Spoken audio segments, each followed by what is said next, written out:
Maligayang araw ng kalayaan sa ating mga kababayan.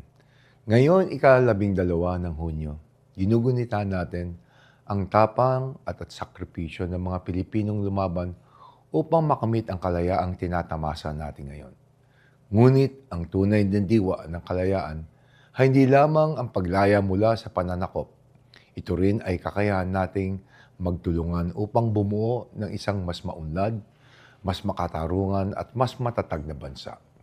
Ang kalayaan ay mas may malalim na kahulugan kapag ito ay nagbubukas ng mga oportunidad para sa bawat Pilipino na magkaroon ng disenteng trabaho, di kalidad na edukasyon, at mas magandang kinabukasan para sa kanilang pamilya.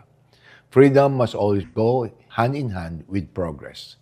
Hindi sapat na tayo ay malaya kung marami pa rin ang hindi nabibigyan ng pagkakataon na maging bahagi ng pag-unlad.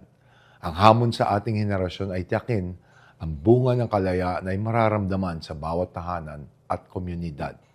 Sa araw na ito, muli natin pagtibayin ng ating pagmamahal sa bayan at ang ating panindigan na gamitin ang ating kalayaan hindi lamang para sa ating sarili, kundi sa kapakanan ng buong sambayanan. As we honor the heroes who fought for our freedom, let us also commit ourselves to building a stronger, more prosperous, and more united Philippines. Maligayang araw ng kalayaan. Mabuhay po ang Pilipinas.